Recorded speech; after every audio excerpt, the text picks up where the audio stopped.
The year before I was ordained as a pastor, I was pregnant with our first child. In fact, at the time of Advent, I was about 8 months along. I was ideally suited to play Mary in some church's Christmas pageant with minimal props or padding, but I somehow managed to avoid that obvious typecasting.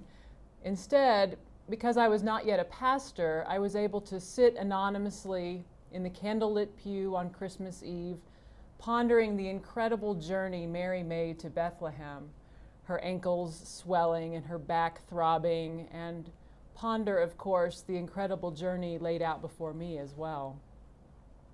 My husband Robert has often said that he wants to write a book about becoming parents, and the title would be something like Everything Changes and Other Cliches.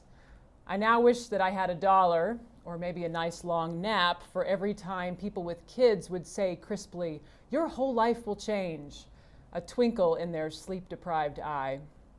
Each time, my husband and I would nod blithely and mentally roll our eyes. Yes, no kidding, our lives will change. It's such a silly thing to say, really. What is one supposed to do with that information? Get ready for it? How is it even possible to get ready? If life is really going to be that radically different, how does one prepare? Nonetheless, round about the 325th time I heard your whole life will change, I knew I needed to take some kind of action. I needed to find a way through this change spiritually. But how? I wonder whether Mary, whose story we just heard, was looking for a way through the change. After the angel departed, his words still ringing in the air, did Mary decide it was time to take action too? Because really, what is nothing will be impossible with God, but a more theological way of saying your whole life will change? What is the Holy Spirit will come upon you, but an obliteration of any notion of control in our lives? What is Elizabeth was barren and now she was with child, but a wake-up call that life as usual is over forever? Many sermons have been preached and ink spilled over whether Mary had a choice in the matter, a choice to let her whole life change or not. Some traditions hold Mary up as a co-creator with God, indeed the God-bearer, a full participant not only in her own destiny but in the course of human history. Other traditions wonder how much choice a pre-adolescent girl could really wield against the maker of heaven and earth. Those questions don't interest me right now. What interests me is that after the deed is done, after the angel lays out the whole life-changing agenda, and after Mary says, "Here I am, the servant of the Lord," she flees the scene. Of course, she's not running away. She's running toward. Mary sets out with haste for Elizabeth's house. Something compels her to go, and to go quickly, eagerly. Perhaps it's to share this moment with Elizabeth, to shower her with congratulations, to marvel at the whole holy bizarreness of it all. Or perhaps in the scariness of Mary's own situation, she figured it would do her good just to focus on someone else for a while. Whatever the motivation, Mary arrives, and the words of greeting are barely out of her mouth before Elizabeth is shouting with utter delight, saying, "Blessed are you among women. Blessed is the child that you carry. Blessed are you who believed." In these words of blessing, Elizabeth testifies that yes, Mary's whole life is about to change. But what does not change, what cannot change, what will not change is God's goodness and mercy. God's steadfast love endures forever, which is to say it endures any circumstance of life that might befall us. Certainly Mary, as she prepared to become a wife and a mother simultaneously, needed that blessing. Whether she was scared or excited or resolute or merely curious, she needed to hear those words, that good God news of blessing. This is our tendency too. We run to the company of others. Standing on the edge of everything we know, we want to hear the old, old story. We want to know that there is something that is ultimate, even in the face of death. Presbyterians, which is my tradition, we have a particular kind of funeral service. We call it a service in witness to the resurrection. It's a beautiful service. Of course, there's a time to remember the person who has died, but the focus of the worship is on God, the God who grieves with us, but who ultimately has defeated death, the God who knows every hair on our head. Now, death is a dramatic example of what I'm talking about, but really any kind of change is a kind of death, isn't it? There's grief and remembering and wondering about the future, but there's also hope and reliance on God. Everything changes, but our loving God does not. Certainly Mary needed to hear that good news that lasts. And certainly when I was preparing to become a parent, I too needed to hear it. And so, like Mary, I ran. I ran to the company of others who could help me make sense of this change, who could help me name and celebrate this new identity of mother, who could affirm the goodness of God. Those others were trusted women who gave me a tremendous gift, a gift called a blessing way. Now, a blessing way, as I understand, is believed to be rooted in the Navajo tradition. It is a rite of passage that can be celebrated in a variety of situations, not just for a birth. But a blessing way for a mother is sort of a baby shower, but with no baby gifts, no cake with pink and blue frosting, no games involving baby food taste tests. That is to say, it's almost nothing like a baby shower. Now, don't get me wrong, I love baby showers. There's nothing quite like receiving all those blankets and clothes and those improbably small socks to drive home that realization that an actual child is on her way to being born. But the blessing way also declares a mother is on her way to being born. My blessing way consisted of 15 women who had gathered for the sole purpose of marking this transition in my life. They shared stories, offered experiences, and dispensed wisdom. And these dear friends, some with children and some without, gave me words of blessing for the journey. First, the group wrote an impromptu song, a lullaby about the peace and comfort of God for me to sing to the baby. They each brought a word that represented a gift that they wished to share with me. Words like simplicity, grace, humor, and unconditional love.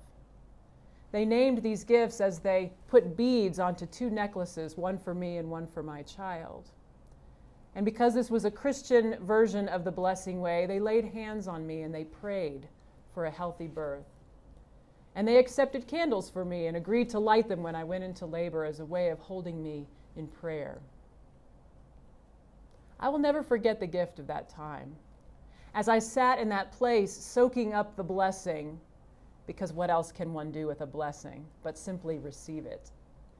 I knew that as important as this experience was at that moment, the significance of their blessing would only deepen over time. Even now, years later, I still sing that song that they wrote. I sing it to my children, and there are 3 of them now. I read my friends' words of encouragement when I'm feeling off balance and uncertain. Mostly I remember the warmth of sitting among them, the wise friend who knitted as we all talked, the one who spoke so eloquently and wisely of her own journey, adding exuberantly, "Motherhood is awesome." Or the friends who traveled from far away to be there and who have known me so long that few words were necessary to convey what they wished to say. I can't help but see threads of the blessing way in the encounter between Mary and Elizabeth. Here are 2 women, each on the verge of cataclysmic change, reaching out to one another and finding refuge and strength. Elizabeth, for her part, graced by the presence of Mary and heaping words of blessing on her. And Mary, for her part, lifted up in the blessing that bubbles forth from Elizabeth and moved to sing her own song of faith and joy that we've come to call the Magnificat. And I feel certain that over the course of Mary's life, those words of blessing brought her comfort and strength. In moments of exhaustion and exasperation, surely she had them. In times of confusion, and perhaps even in those last moments of her son's life, that moment of unspeakable grief, which is the stuff of nightmares for any parent. Maybe Elizabeth's blessing was an anchor. It was a place of orientation, a place on which to stand. No matter what happened, she was God's own. Come what may, she and her child were beloved. No matter what. Come what may. I wonder about our life together as Christian communities. I wonder how we might bless one another on our way through other kinds of transitions. It's often been lamented that our culture lacks real rites of passage for the ages and stages of life. And confirmation in the church is one corrective to this, but I think the church can do more. The blessing way may be an inspiration for us. The Navajo used this ritual not just for new mothers, but for young men going off to battle and other transitions too. And so I wonder, what would it mean for a high school graduate to receive not just a book or an iPad, but a blessing on his way into independence and adulthood? What would that blessing look like? Or what would it be like for empty nesters to receive words of blessing and some kind of symbolic gifts that acknowledge the great joy of this transition, but also the fact that there is loss too? Would it mean something to the retiree not just to have a gold watch, but a true celebration of this rite of passage, an acknowledgement of the jubilee of retirement, but also an affirmation that even though the paid work has ended, that her life continues to have purpose and meaning? As I ask these questions and open us to thinking about blessing these and other traditions, I realize it's important to say what blessing is not. I can think of at least two things. First, a blessing is not the same as advice. I need to make this especially clear as we think about blessing young people. Advice always means well, but it is really about the giver's experience rather than the recipient of the advice.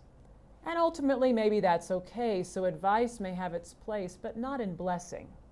Blessing is not done in the imperative, you should. The second thing blessing is not is prediction. I got a lot of this. You will feel, you are going to.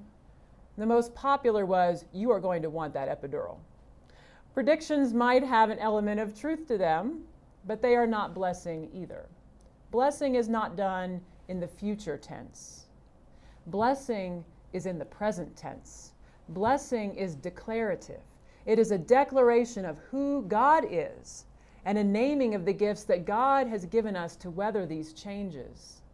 These words can be enormously comforting in the midst of change, way more comforting than advice and predictions. But if I may be so bold, I believe that blessings are more than declarations. Elizabeth's blessing was more than that. I think Elizabeth's blessing called Mary into being as a mother. After all, Elizabeth's words were a gift of the Holy Spirit, the same Spirit which it has already been told would empower Mary to conceive and carry this child in the first place. We dare not try to separate these two events. They are both actions of the Spirit, and I believe inextricably linked to one another. Words matter. The blessing matters. How can we believe otherwise and still worship a God who spoke the world into being? On the day of my blessing way, I was 2 weeks away from my due date. For months, I had been carrying this child, reading all of the books about how to care for her, wondering what she would be like, wondering what I would be like. Blessing way or not, she was coming. And blessing way or not, I would be a mother.